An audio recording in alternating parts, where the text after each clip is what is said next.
The question you need answered is, should runners take collagen? This has been a growing trend, and sometimes you're not sure whether you should take supplements or not. Well, I'm Jesse Funk, and on today's episode of Runner's High, we're going to tackle this question head on.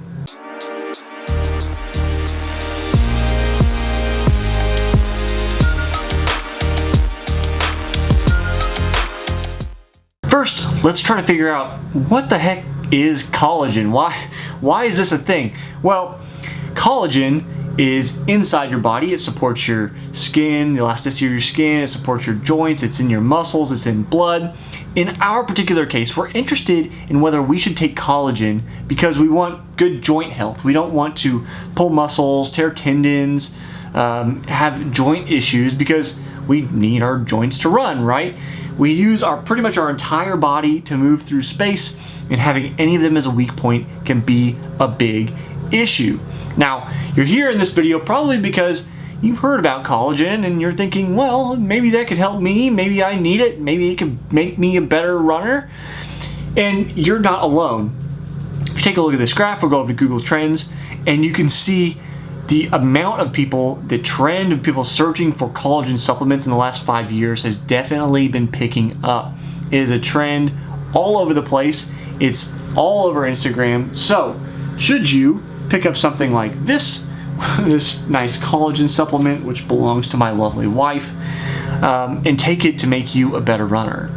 Now, when I want to think about joint health, I actually try to think back, who would I rely on to know about joint health? Who would I rely on to know whether this should be real or not? Here you're in this video, you're asking me this question, or you're looking for answers from me, and maybe in particular, but I'm not necessarily the best expert.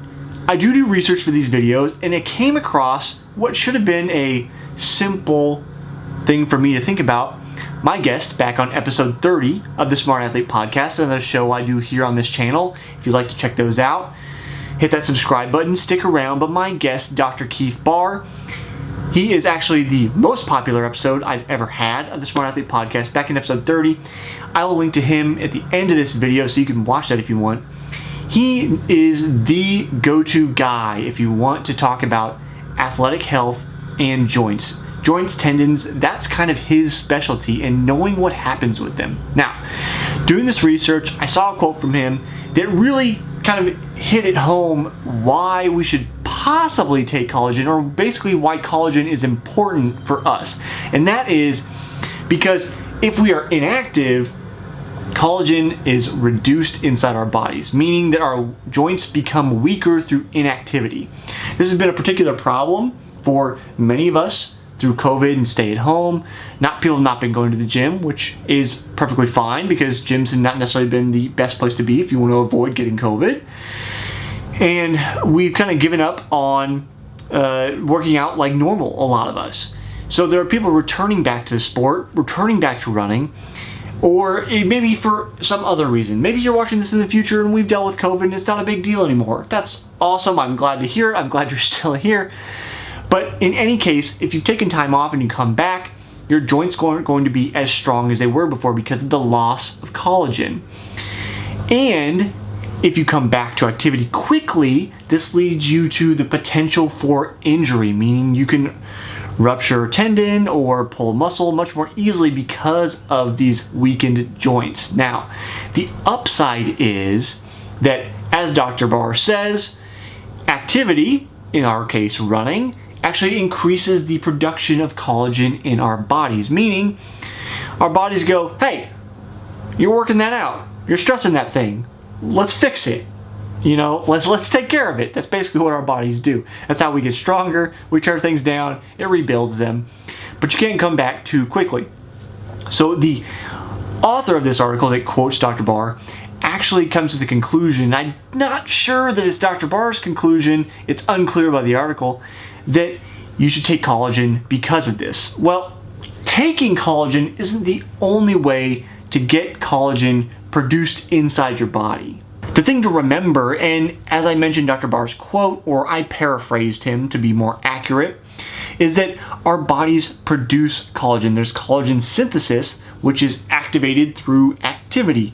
It happens anyway, but a larger amount. He says 3 times as much happens because of activity. Collagen is made through the use of amino acids. Well, what are amino acids? They are the building blocks of proteins. There are non-essential amino acids, which are things our bodies can produce through the synthesis of using other nutrients. And then there are essential amino acids, which are things our body cannot produce and we have to get through our diets. Collagen itself contains basically all of these. And so we need to get essential amino acids from our diet so that our body is able to produce collagen. If we consume collagen itself, we can digest, break down, then use and rebuild collagen, which feels nice, right? It feels thematically good to say, I need collagen, I need good joints, so I'll consume collagen so I can produce collagen. It's very simplified, but it isn't necessarily the only way we can go about it.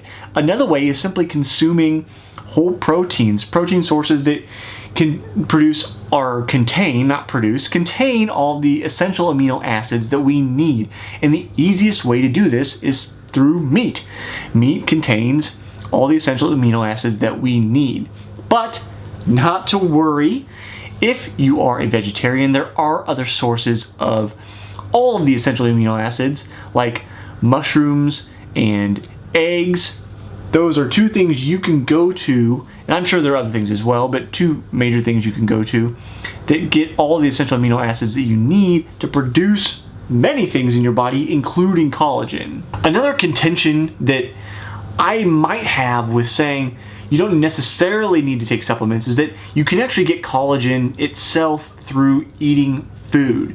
But there's only 4 sources of collagen itself. We can produce collagen in our body, again, by using those amino acids that we consume through taking food in, like whole proteins. But you can get collagen itself by what is essentially mostly sources of bone. So bone broth, organ meats. I don't know about you, but I don't eat heart and liver and things like that very often, or pretty much ever.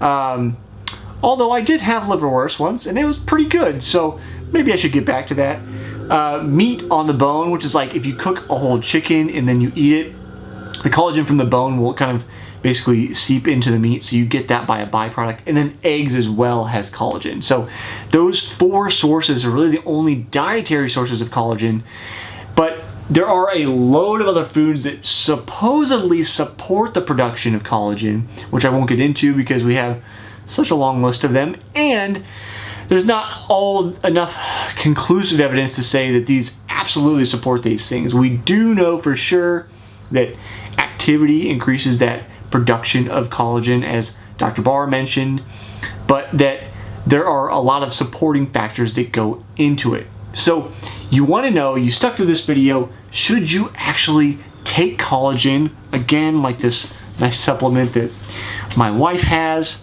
Should you take it to, help your joint health? And I think the best definitive answer is, if you feel like it, that's fine. Because what we know is that if you take it, it is not going to harm you from what we know, and it may help you. It's kind of like a B vitamin complex, where B vitamins in a way can be an insurance program for runners and endurance athletes.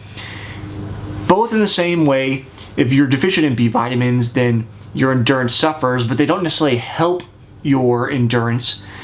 Whereas with collagen, if you don't get enough in your diet, it will probably hurt you, or you don't get enough amino acids in your diet, it will probably hurt you. So having it as an insurance policy is probably not a bad way to go about it. That being said, you can most likely get enough of essential amino acids and non-essential amino acids in your diet to cover everything you need for the collagen production that your body's going to use as an athlete. But you have to be careful about the amount of load that you put on your body so that your body has the time to respond and repair your joints accordingly. So, do you take collagen? Are you going to take collagen after this video? Leave it in the comments below. I'd like to know. And if there's any other supplements or other things you'd like to know about, do they have any efficacy? Are they real? Do they do what they say they're going to do? Leave them in the comments below. I'll do a video just for you in the future. I'll see you next time on the next episode of Runner's High.